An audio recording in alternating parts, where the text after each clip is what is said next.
This video is about the bottom of the pyramid, the women who weren't high-end madams, but the ones who died anonymously in the cribs. We'll get into the hierarchy, the debts, the diseases, and the ways out. Almost all of them tragic. Subscribe. This is the truth nostalgia hides. Number 1. The parlor house, the top of the pyramid. In the American West, the best decorated house on the street often wasn't the mayor's. It was the parlor house. From the outside, it looked like the home of a wealthy family. Inside, there were thick carpets, chandeliers, and champagne served in the parlor. People walking by only saw lace curtains and heard the piano playing inside. In Denver and San Francisco, these houses welcomed bankers, mine owners, politicians, and judges. The madam was in charge, a businesswoman who controlled the money, chose the clientele, and decided who got in and who stayed out. But there's one detail almost no one talks about. The woman who worked there didn't get anything for free. The silk dress was bought from the madam. The room was rented from the madam. The food, laundry, and the doctor who came by every week were added to the bill. At the end of the month, many found out they owed more than they had made. The fancier the house, the higher the bill. And it was that debt, not a lock on the door, that kept those women trapped inside. Number 2. The crib at the end of the alley. If you walked through Butte, Montana in the late 1800s, you would hear tapping on glass before you saw anything. It was the sound of women tapping on the window to get the attention of men walking through the alley. A crib was exactly that. A tiny wooden cubicle, sometimes less than 6 feet wide. There was room for a bed, a wash basin, and a small stove. Nothing else. The door opened straight onto the street, and the woman's name was usually painted on it. In the pecking order of that world, the crib was at the very bottom. At the top were the parlor houses with pianos and dinner. Then came the saloons and dance halls. The crib was the end of the line, and women who ended up there rarely moved back up. The price dropped along with the status, 25 cents, sometimes less, while a parlor house charged $10 or more. The women paid daily rent to the owner of the alley and worked late into the night. In Butte, the alley had a name, Venus Alley. In Denver, it was Market Street. Everyone in town knew where it was, and almost no one talked about it out loud. Number 3.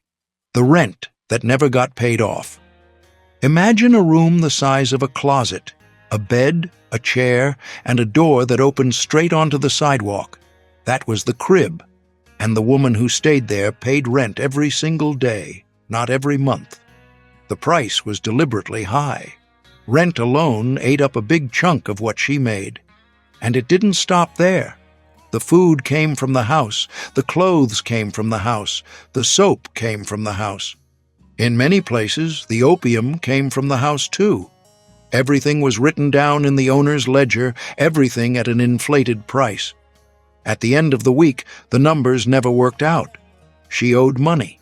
The next week, she owed even more. There was nothing wrong with the system.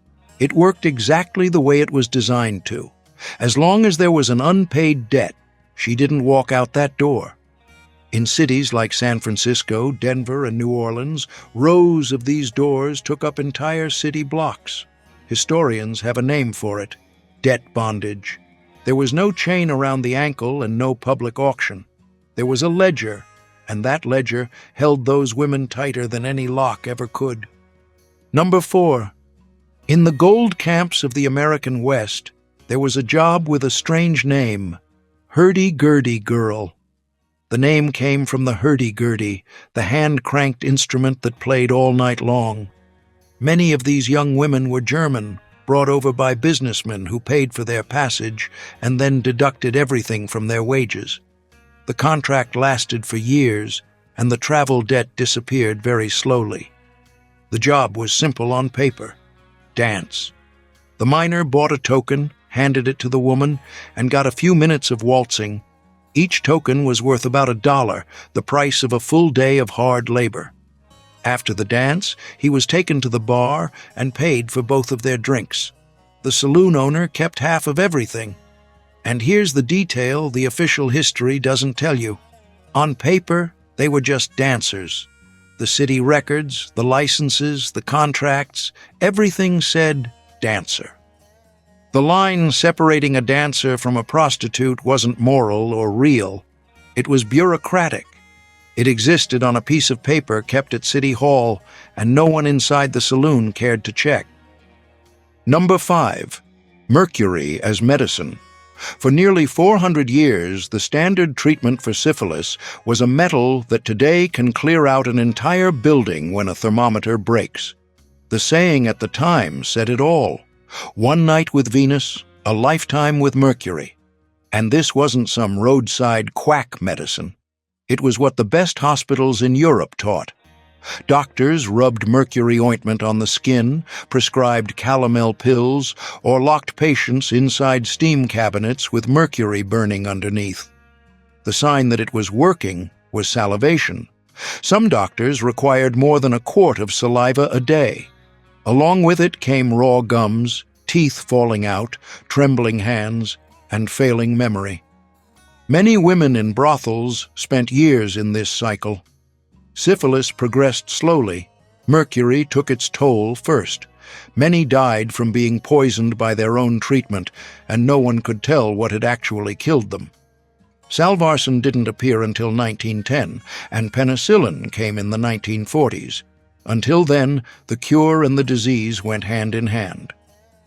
Number 6. Illegal abortion and laudanum. Back then, nobody needed a prescription.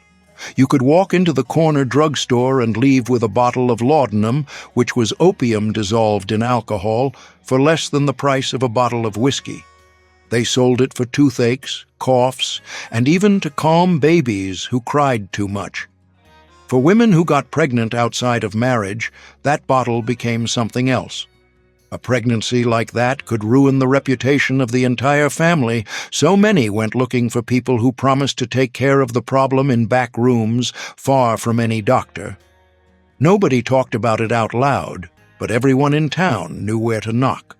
Those who didn't die right away often died later from infection. Laudanum followed the same path. It started as medicine, turned into addiction, and ended as a permanent way out. Death records from 19th century American cities are full of one repeated word: overdose.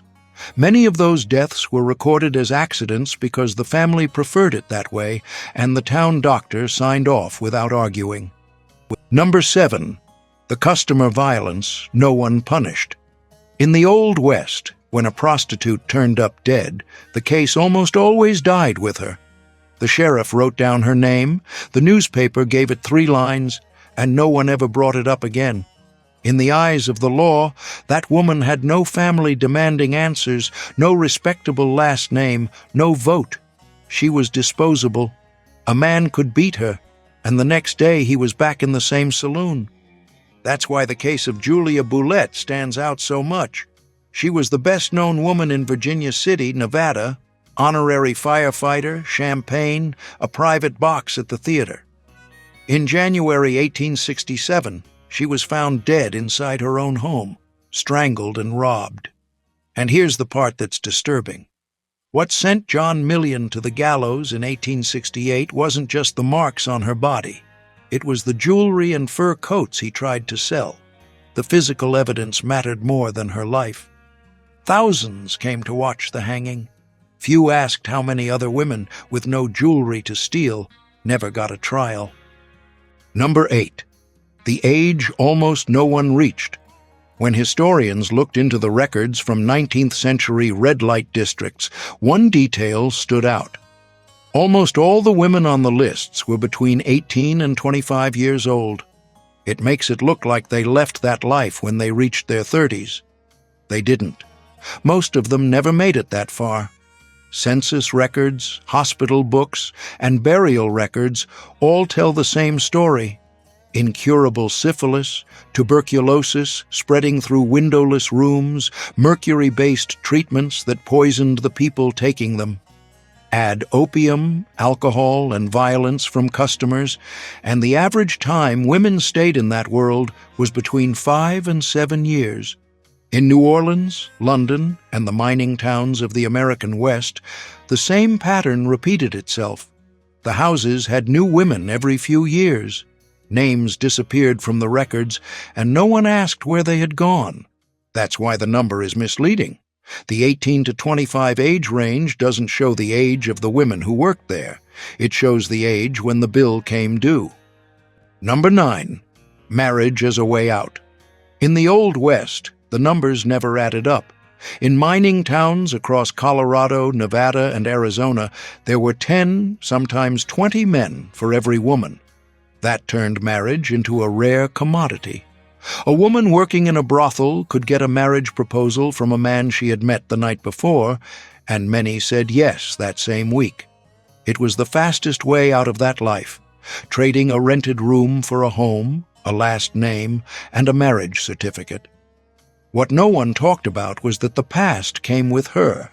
The married women in town wouldn't welcome these wives into their homes. The church kept its doors closed, and their children heard at school what their mother had been before. The husbands, for the most part, came from the same side of the tracks. Broke miners, gamblers, men who had served time, people who also had no reputation to lose. Two outcasts building a family. Some of those marriages lasted 30, 40 years, and even then, in the newspaper obituary, the town remembered exactly where she had come from. Number 10. Becoming a madam or a laundress. Everyone has heard the story of the saloon girl who saved up money, bought her own business, and became the richest woman in town. It happened, yes, but it was the exception. For every woman who made it to the top, dozens ended up scrubbing other people's clothes in a tub of freezing water. That was the usual path. When her looks faded, or when illness hit, the woman left the upstairs room and moved to the back, cooking, washing, cleaning. Washing miners' clothes was a sun-up-to-sundown job, with soap that ate away at the skin on her hands. She earned pennies a day, and no one asked her name. Martha Jane Canary, Calamity Jane, lived through this in Deadwood, Dakota Territory. The legend says she was a gunslinger and a friend of Wild Bill Hickok. Her real life included washing clothes, cooking, and caring for the sick during the smallpox epidemic in the camp. Hard work, with no glory and no decent pay. And here's the detail almost no one talks about. In the Old West, the woman who survived wasn't the one who shot the best. She was the one who could endure the most.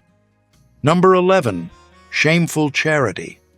In Denver, in the late 19th century, a woman who got sick on Market Street had nowhere to go. Hospitals wouldn't take her. Churches shut their doors. The city charged these women a fine every month, but didn't spend a single cent on them. And then something happened that no one wrote about in the newspapers. The madam herself paid the bill. Mattie Silks and Jenny Rogers, the two best-known women in the city, paid for medicine, food, and a bed for girls who were too sick or too old to work. They paid for funerals, too, with flowers and a headstone, because the alternative was a pauper's grave. They did it quietly, with no receipts and no sermons. If word got out, the money keeping the business going would dry up. It was charity, yes, but charity from people who also exploited those same women. Both things existed under the same roof. And that's where the story gets uncomfortable. The entire city condemned Market Street in public while quietly depending on it to deal with a problem it refused to see. Number 12. The unmarked grave. At the end of the line, almost no one knew their real names. In the cemeteries of frontier towns in the American West, there was a separate patch of land, far from the church, the pauper's field. The county paid for the burial. No stone headstone, no flowers, often just a wooden stake with a painted number or a saloon nickname. Lil, Frenchie, Molly. Their given name had been left behind in another state, along with the family that never knew what happened. The records disappeared too. Burial books burned, were thrown away, or never existed in the first place. The wooden markers rotted away after just a few winters. In some towns, the entire cemetery became pasture land, a parking lot, or a road. Today, historians and volunteers comb through census records, funeral home receipts, and death certificates, trying to give each grave a name again. It's slow work and almost always incomplete. For most of these women, all that remained was a nickname and the certainty that their story was never told.